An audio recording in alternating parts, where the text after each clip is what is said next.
After the end of World War II, the world was split into two, East and West. This marked the beginning of the era called the Cold War.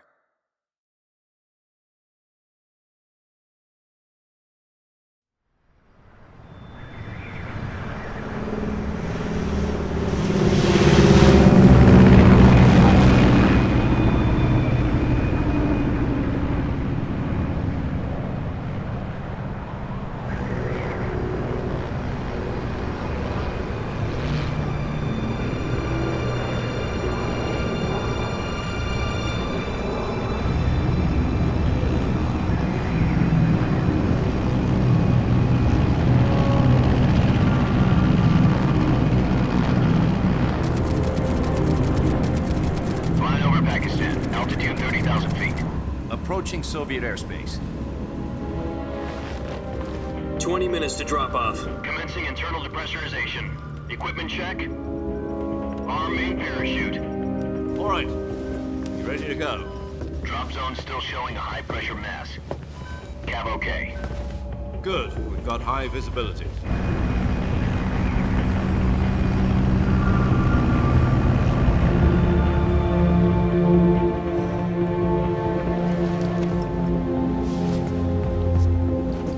Put out that cigar.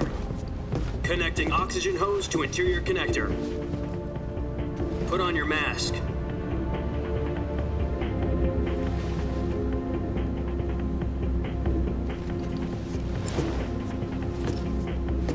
Does this panty waste know what he's doing? Approaching release point. 10 minutes to drop off. Hey, are you deaf? He said put out the cigar and put on your mask.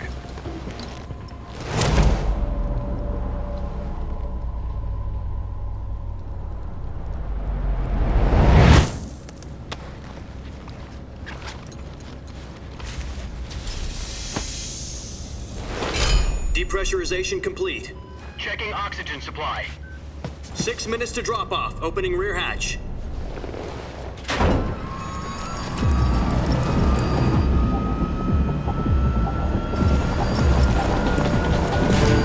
Sunrise.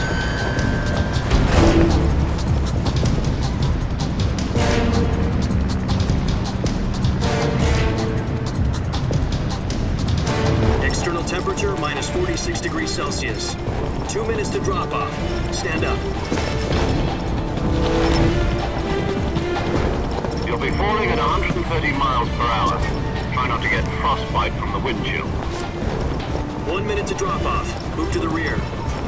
Activate bailout bottle. This is one for the history books. The world's first halo jump. 10 seconds to drop off. Stand by.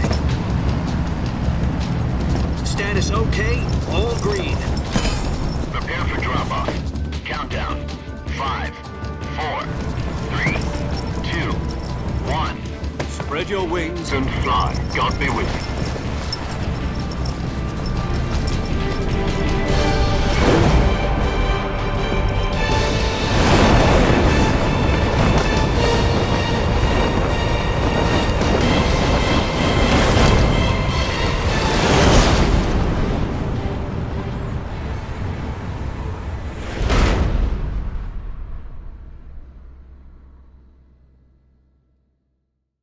Jack, I've got some important news. The head of the CIA has finally given us the green light for the Virtuous mission. Virtual mission? No, the Virtuous mission. The future of our Fox unit depends on it. If it succeeds, we'll be officially organized into a unit. Virtuous mission? Sounds like some kind of initiation ritual. You know, don't get cocky. This isn't a training op. Right. So what exactly is this wonderful mission? Well, about 2 years ago, a certain Soviet scientist requested asylum in the West through one of our moles. His name is Nikolai Stepanovich Sokolov. He's head of the OKB-754 Design Bureau, one of the Soviets' top-secret weapon research facilities, and the East's foremost expert on weapons development. Sokolov? Isn't he that famous rocket scientist? The very same. On April the 12th, 1961, the Soviets achieved the first manned spaceflight in history. The Earth was blue, but there was no God. Well spoken.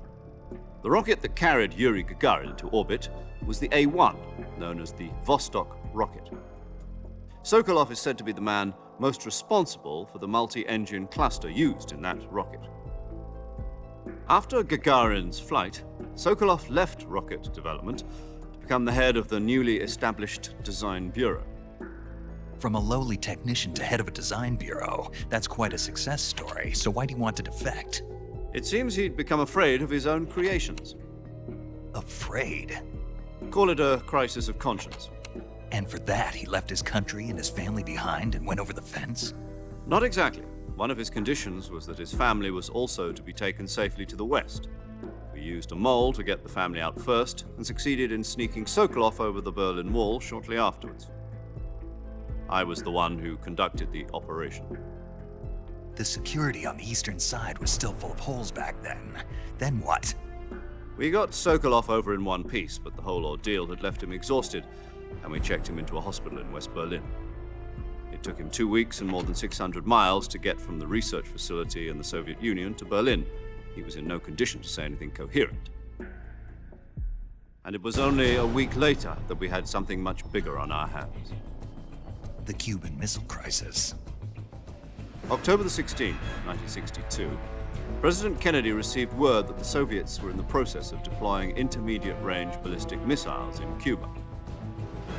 The President demanded that the Soviets dismantle and remove the missiles. At the same time, he announced a naval blockade to prevent further missile shipments from reaching Cuba. But the Soviets didn't back down, instead placing their armed forces on secondary alert. Soviet transport ships carrying missiles continued on course towards Cuba. US and Soviet forces went on alert for an all-out nuclear war. Frantic negotiations were conducted through the UN's Emergency Security Council and unofficial channels to end the hair-trigger standoff.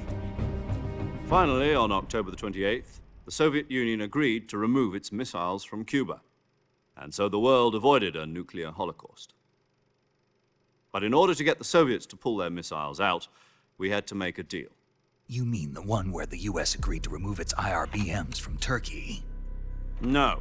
The Jupiter IRBMs deployed in Turkey were obsolete, and we were going to get rid of them anyway. They had no strategic value whatsoever to either the US or the Russians. The Turkey deal was a ruse, a cover story that was fed to the other intelligence agencies around the world. So what did the Russians really want? Sokolov. They wanted us to return Sokolov. You mean the Soviets pulled out of Cuba just to get their hands on Sokolov? That's right. What the hell was he working on? At the time, we had no idea. We were running out of time. It was either give up Sokolov or risk full-scale nuclear war. In the end, we had no choice. President Kennedy gave in to Khrushchev's demand. The next day, I got Sokolov out of the hospital, handing him over to agents on the eastern side. Sokolov kept on screaming, "Save me," until he disappeared from my sight. Then a month ago, we received some new information from one of our moles. About Sokolov? Yes. He was taken back to the research facility and forced to continue working on the weapon in question under KGB supervision. What's more, it's on the verge of completion. So what kind of weapon is it? Something to do with space rockets? No, missiles. Same technology. I guess you're right. We don't know the details, but it appears to be a new kind of nuclear device. For half a year now, the Soviets have been conducting frequent nuclear tests at Semipalatinsk. Something to do with the weapon, I assume. We're talking about a secret weapon so big that Khrushchev was ready to pull out of Cuba to get it back. Is Sokolov still in the facility? No. According to our intelligence, he's in Selinoyarsk, a place in the mountains about 3 miles to the west that's known as the Virgin Cliffs.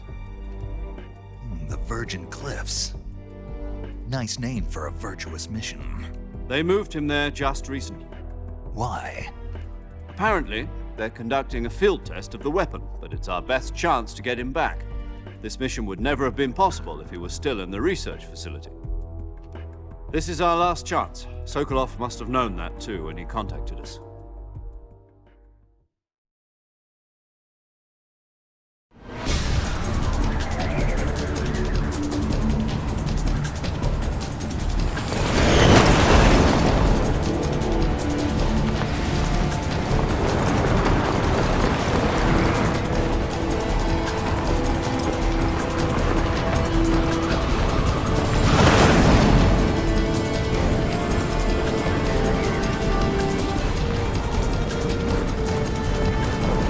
Listen up, Jack. Your mission is to infiltrate Selino Yask in the Soviet mountains, ensure the safety of Sokolov, and bring him back to the West.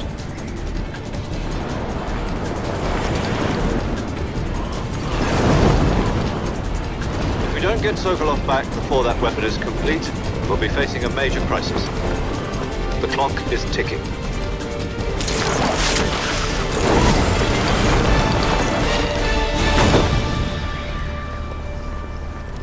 Once we've confirmed the rescue of Sokolov, stand by at the recovery point. A recovery balloon will be dropped at that point. Helium will be pumped into the balloon to inflate it. The process takes about 20 minutes. Once it's complete, the gunship's arm will latch onto the balloon and pull it up. The Fulton surface-to-air recovery system. I'm familiar with the theory. Take it easy. It's been combat proven. Do you think Sokolov is up to it? The shock will be less than during a parachute jump, and the arm can handle up to 500 pounds. So you're planning on going over the border in a single combat Talon? She's equipped with two 6-barrel 20mm Vulcan cannons, as well as two 40mm machine guns. Sounds like she could hold her own against a battalion of tanks. Even with the fuel in the reserve tank, we're facing a 4-hour time limit. If all goes well, it shouldn't take more than a few hours. Home in time for dinner. But if anything goes wrong, you'll be eating dinner, breakfast, and all the rest of your meals in the jungle.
Do you copy?